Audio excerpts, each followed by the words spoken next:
Hey guys, welcome back to the Brutally Honest podcast. Today I'm here with my co-host Teely McLaughlin, and we have a special guest, Alyssa from the Pink Shirt Couple, who's accumulated over 18 million subscribers under a year on YouTube. Well, thanks for hyping me up. Yeah. Okay, I really thought through that intro. What did you guys think? That was great. Yeah. I had a little buffer in the moment, but I think I did it you good. Nailed that. Great. Yeah. But I'm just glad to have you on because we've known you for a bit, and you guys like to film content together and stuff, do a lot of YouTube. But how has your social media journey been so far? It's been crazy. It's been insane. That's my two words for it. Crazy and insane. I noticed, so in the intro, I was really surprised, as I was trying to put it together, and I was asking you, how long did it take for you to get to 18 million? And I was like 3 years, and then you're like, no, and I'm like, oh, should I round down and say 2 years? And then I find out it was 8 months, which is crazy. I was I don't think has anyone done that before? I did compare it to Mr. Beast, or I think also I compared it to Ryan Trihan, and it took them about 3 to 4 years to do it, which is insane. But I also feel shorts had a huge impact on it.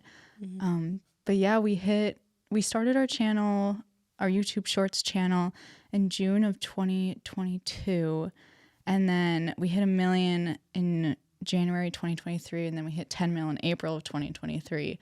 So yeah, it's been crazy. Wait, is it well known that you guys broke a YouTube world record? That's what I was saying. I was this has to be some type of record or something. Yeah, is this a known fact? I feel it's not hyped up enough. It needs a news article about it. Yeah. Thanks. Well, because you did the Road to 1 Million little webinar thing, right? And they changed it to Road to 10 million because we hit 10 mil before. Oh, they changed it? Before it actually happened. Oh, yeah. So we applied when we hit 1 million, but then by the time we did it, we hit 10 million. Oh my gosh. Did you expect to blow up this fast? Kind of. Okay. Kind of. I had a really deep feeling at the beginning of the year where I'm this year's going to be crazy, and nothing had happened yet. I'm I just feel this year is going to be really wild, and then it happened. So I'm cool. You knew it was coming. Yeah. That's awesome. So for context for the people watching, what type of content do you make? Yeah, so we're known for wearing the same outfit every day. We make a bunch of silly content. Our biggest videos are traveling with a snowball. Those different places. Yeah. So we brought fake snow from Arizona to Minnesota. Brought real snow back and then threw out a cactus. Oh my gosh, I remember the cactus one. That's just it's burning in my brain, the image of you guys with a cactus and holding it. I think there's a clip of someone licking it. Yeah, I think that was me. Yeah, eating the cactus. Yeah, it was fun. Awesome. Yeah, and then we do voiceover, just skits, and sometimes we do some real vlog stuff. Okay, so I noticed your guys' whole thing is wearing the pink shirt outfit, and which is crazy about it is you guys actually wear it every day. Yes, it's not even faked. It's because influencers, we love faking things. I mean, not to call myself out. We used to not fake the pink shirt thing. We actually do wear it every day, like you said. Yeah. But back when we started, we were how else do you go viral? Yeah, yeah, kind of pranks and the fake pranks. That's kind of how everyone starts off. You have to get that. Yeah. I'm just surprised by your commitment to actually wearing the pink shirt the pink shirt outfit every day. Yeah, it's impressive. We'll be going out and just having a day to ourselves and just doing fun activities, and you guys still are doing that. Does it ever get old, or do you ever miss wearing regular clothes? For the first year, no, because it's so nice just waking up and knowing exactly what you're gonna wear, and I don't have to spend 2 hours putting my outfit together. Now it's just what do I do with my hair, or and then I wear the same makeup every day. Yeah, so I don't really do anything different with that. But there might be some things coming where I might need to change it up a little bit. Yeah. little teaser. But Look at Yeah.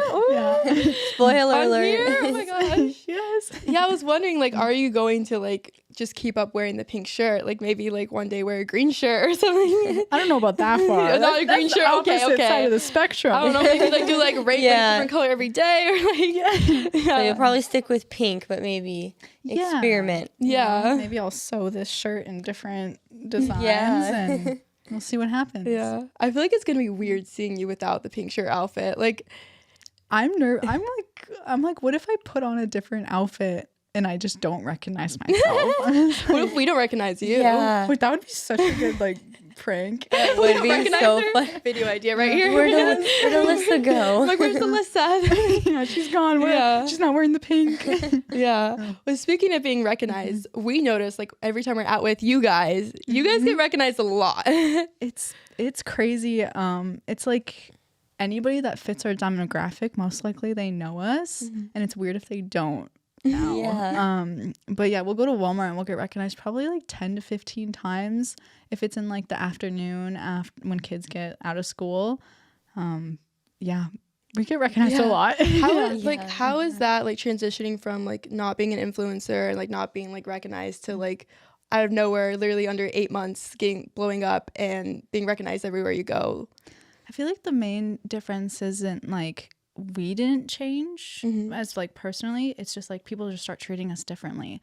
That's the biggest like change. Sorry, the biggest difference, and that's what I guess we had to adjust to is like, oh, people see us differently than who we actually are, because we really try to make sure that we don't go away from our values and we stay true to ourselves and authentic, and we don't want to become, what would you say? We don't want to become like your ego just like boosted. Like I like, yo, look at me, I'm an influencer. Yeah. So, I must say, you guys are definitely like the most humble. Like, and like you guys are a little too humble for everything you accomplish. But like, I just forgot my train of thought. This podcast is very humble as well. Yeah. Anyways, have you had any like crazy fan experiences? Because you do get recognized a lot. Like, is there anything that sticks out? Yes. So we had a fan one time. We were at the beach, and she took my sock and signed my sock, and then gave it back to me, and then took my phone, and then was like, "I need to subscribe to myself." Oh, she took your phone. Your sock and your phone. Yeah, and then there was a instance with Kata in the bathroom where I don't know, is it too gruesome to share? No, it's the brutally honest podcast. We gotta be brutally honest. There was also a weird other one than that, but we were in Burger King filming a video. We were making a burger in Burger King, you know, with our own supplies. Yeah. And he goes to the bathroom, and this guy sees him. He's like talking to his friend in the stall. He's like, "Bro, it's the guy that wears pink every day. You gotta stop pooping and come out here and take a picture." And they try to take a picture with him in the bathroom. He's like, "Let's take this outside." You need to stop pooping and come take a photo. Yes. Yeah, it was. That's funny.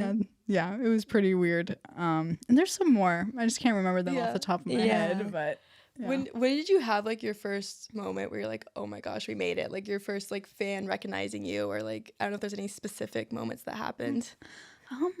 I feel like when we first got recognized, which was Kato when he was wearing the only one wearing the same outfit, and it was in Las Vegas. We were on my birthday trip, and he got recognized for the first time ever, and we're like, "Oh, no way, this is so cool, like somebody actually recognizes us," because we were going viral, but nobody had like remembered us or seen us in person. And then that just kind of was like, wow, people watch us that we are seeing in person. And then we went to VidCon, and we got noticed probably like 7 or 8 times, and we're like, cool, this is so cool.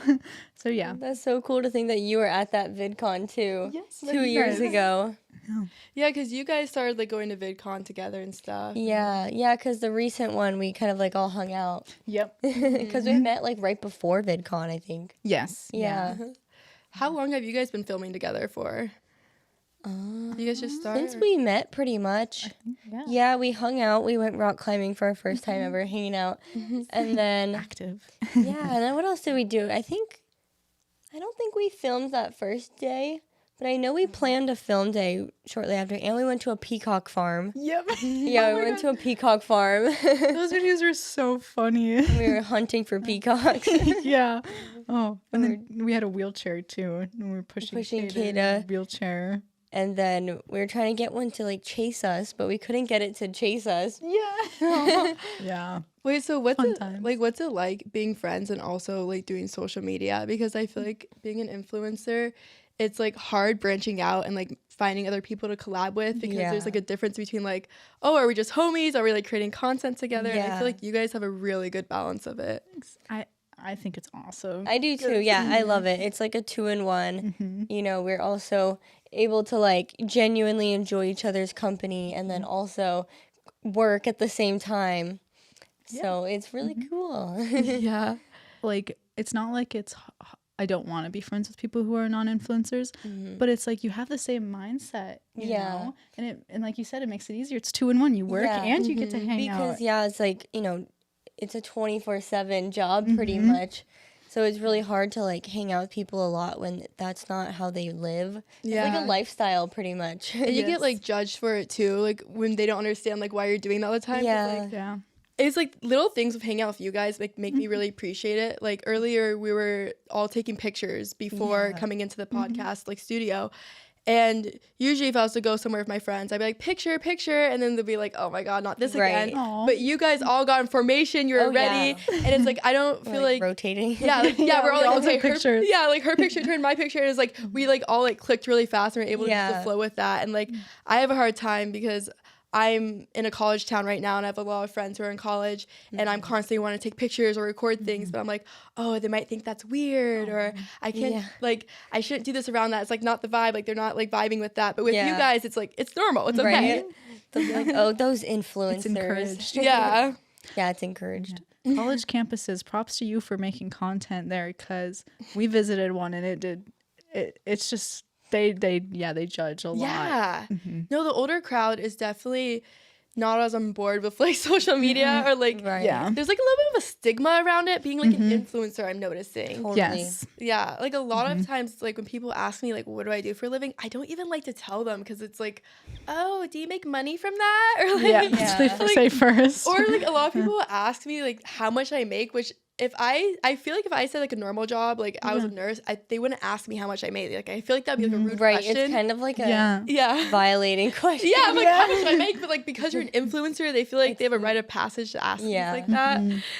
We usually just say enough to support ourselves, which is awesome. And pay for the crazy things. Right. You guys are like so polite about it. I'm like, that's none of your business. You're like, that's funny. It's enough to support yourself. Don't I'm like, worry about it. That's funny. Yeah. Brutally honest. I know. I do definitely notice like the difference with like being around people who don't do social media and people who do social media. Yeah. And I think that's like my struggle I deal with like a lot. Because it's really a lifestyle. I struggle a bit with like my family as well with it because they don't understand as much. But I have a friend from college who she's like all for it. Yeah. And she was like, I'll help you with any video. like and that. they're amazing. Yeah. So. How was it for your family when you started to blow up? Well, so we had left college a year and a half before we started blowing up. And do you want like that reaction or because there are different reactions? So you didn't leave college, and did you leave college for social media? Yes. Oh yeah. What was that reaction first? Yeah. So, well, my parents saw what we were doing because we were with them, living with them at the time, and over the summer for summer break from college. And then we started making enough to support ourselves. And it's like, we could do this full time. And so we sat down with my dad and he's like, I think you should go for it. And then we told his mom, Kata's mom, and she was like freaking out. She's like, no, you can't, like, that's no, like, not at all. And then my mom started acting like that because his mom started panicking. Like they were panicking. And then they didn't really like accept it until we did really blow up. And they saw, oh wow, they're doing they're doing amazing. They're doing great things, you know, and we're inspiring people in, you know, like hopefully good ways that try to make the world kind of a better place and just make people laugh and smile. Yeah, just make like down to earth, like happy content. Like there's like, why can't you be mad at that? Yeah. I feel like part of the reason why there's so much stigma around like social media and doing it as a career is because a lot of us do drop out for it. Yes. And it's so shunned upon. All of us here are currently college dropouts. Yeah. Well, you actually have your degree. Okay. Oh, yeah, you graduated. Yeah. I say it for the dramatic effect. Yeah, basically. Yeah. Me and Teely, we did not finish college. And we both just did social media. Yeah.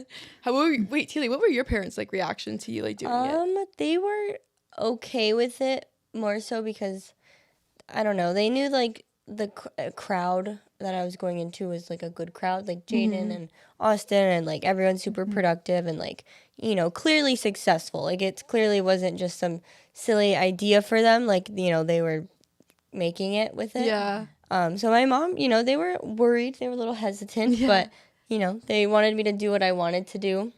Yeah. So yeah, they were okay with it. I feel like there's definitely most of the stigma can come from like the older generation. Yeah. They do not understand social media. A lot of them These don't. TikTokers. Yeah. And then a lot of them are very traditional and they're not like doing a good job adapting to a new wave where like, you don't really need college to get by because back then you really needed it. Yeah. But I feel like I kind of had like a very similar experience with you. Like more so my brother. For those of you who don't know, my brothers both do social media and Jaden and Teely are dating and they do it together. So we're all like a tight-knit community. But Austin, he dropped out for social media and my parents were like freaking out and they were like not for it. But then he had to prove and like he started like prove himself and he started like blowing up and like doing well. And then from there they're like, all right. And then me and Jaden kind of got it easier when we dropped out. Yeah. They're like, it is successful. Yeah. A lot of people aren't like aware of how successful it can be. And they're not aware it's like literally a business and a brand. And it like there's more than just TikTok videos. It looks like a lot of fun, but there's a lot of behind the scenes. Yeah, it is fun. Yeah, it is fun for sure, but it's a lot of work. I feel like a lot of people get bitter at the idea of someone doing social media for a job because they're like, you guys have it so easy. They think it's easy and you make, you know. If it's easy, everybody would. Yeah, that's what they always say. If it's easy, everyone would do it. And everyone does try to do it. It's the most They're trying, It's the most competitive career right now. It's very cutthroat. Yeah. What is like the hardest thing about your job that you would say? Oh, man. The hardest thing. Yeah. What's the hardest part about being an influencer? I feel like it's like judgment, probably, like we were just talking about. I just enjoy a lot of it though, so that's the thing. Yeah, it's gonna The most difficult is like probably when videos you work so hard on a video and then it doesn't perform and it's like I just spent like 3 days on this video and it's like it's doing worse than an easy dance. And then you make some like, you know, lazy video and it just blows up. Yes. 30 mil. It's always the one you don't expect. Yeah. Yep. Like, no, I hate when you have like an idea and you think it's like, the best idea and it's gonna take off and then it just doesn't like and then you just like want to delete it after. Yeah. Do you ever have a hard time with like the comments or anything like that? Yes. So when we first started, before we even blew up or anything, I had such a hard time with people like hating on little things, and I would read all the comments and I would respond to some that I shouldn't respond to. They would say don't reply to comments, but sometimes Screw you too. it like just hits like a place. Like Yeah. And it's just learning how to be like, I needed to build thick skin because I did not have thick skin. Yeah, it was rough at the beginning, but then I built the thick skin and now it's better. Yeah. But it's still sometimes somebody will comment something and I'm like, go away. Like, I wish you could take that back, but yeah, it's funny how different platforms are like different levels of harsh. Yes. Like YouTube, you know, usually pretty accepting. Sometimes Facebook a little mean. Facebook's the meanest. Spotlight, They'll come for you. Spotlight Snapchat is the meanest. Oh yeah, Spotlight. I mean, yeah, mine are just random. Like I just get random like Spotlight ones. Yeah. How do you? What were you saying? I was gonna ask you guys how you guys handle the hate comments and if you have a hard time. It took me like a while, but I think what I started doing is like joining in on them.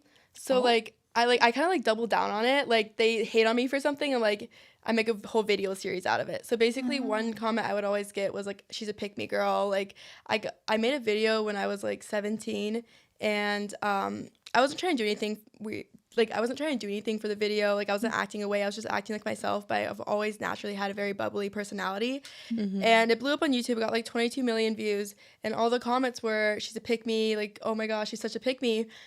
So I started a series, like a pick me girl series from there where I'm like, I'm not a pick me girl. And I do all the pick me girl things. And what started happening is the videos would blow up because I get so many hate comments. So I'm kind of like working on using the hate to my advantage. And just like making people even more mad. Like if they say I'm dumb, then I'll make a video where I'll be even dumber. I think Jake Paul, his documentary, he also kind of was like, everybody hates me now, so I'm going to use it to my advantage and become the villain, you know? So that kind of reminded me of that. That's why my podcast is really honest. We're just being straightforward, you know, saying how it is. Yeah. I feel like for me, I don't really, with like hate comments, like, you know, just ignore them. Obviously easier said than done, but I think it was in the YouTube formula book, I think. I read that the best way to like respond to hate is with either comedy or like gratitude. So you either say like, oh, you know, they said your video sucks. Thank you for your feedback with a heart, whatever. Or you laugh and put like a laughy face. So that's what I would do. And people actually started to like pick up on how I was nice to like the haters. And I don't really get any like bad comments on YouTube. Every once in a while, like, you know, get someone saying like some whatever weird stuff. But as far as it goes, like, yeah, I feel like it kind of deterred any haters from like replying like that to anybody who would say bad stuff. I need to read that book. It's so good. The YouTube formula, I remember you telling me that advice after reading it. And I actually, comedy or gratitude. I really like that. And I feel like it does with like releasing any attachment you have to the comments because once you're not emotionally attached to it, then it has no effect. Then it makes the person who said that, like I've usually had a good response from anyone who they'll like either like they'll sometimes apologize actually. Oh yeah, that happens a lot. No, because their goal with the comment is they want to invoke emotion out of you. Like they want to make you mad, and once you're mad, they won. But if you don't care, then they exactly, because they'll stop. You know, if you pay no mind to haters, I feel like they'll eventually stop. Yes, they just want attention. And that's why I feel like social media really cannot be for everyone because you need thick skin. There's been times where I've almost let comments make me fold, and like I won't do a video because someone commented something about me, or like I'll be like, oh, maybe I'm too annoying when I do this, and I have to like bounce back and be like, nope, I'm still gonna do what I really want to do and like trust my own opinion on myself and not others' opinions. And I think it's easy to get like really caught up in it and like just not feel motivated anymore to film. It's true. Well, anyways, as we are about to run out of time, I have one last question for you. Do you have any advice for anyone who wants to start off on social media? My main advice is just start learning, start growing, and be yourself. Don't try to be anybody else, because in the end, you don't want to be known for being somebody else. You know, it's always easier to make content when you're just being your true self. You know? That's a good point. Thanks. Well, thanks for being on my podcast. Thanks for having me. Yay. Bye, guys. Thanks for watching the Brutally Honest podcast. Make sure to like and subscribe. Yes, make sure you subscribe. Next time. Subscribe.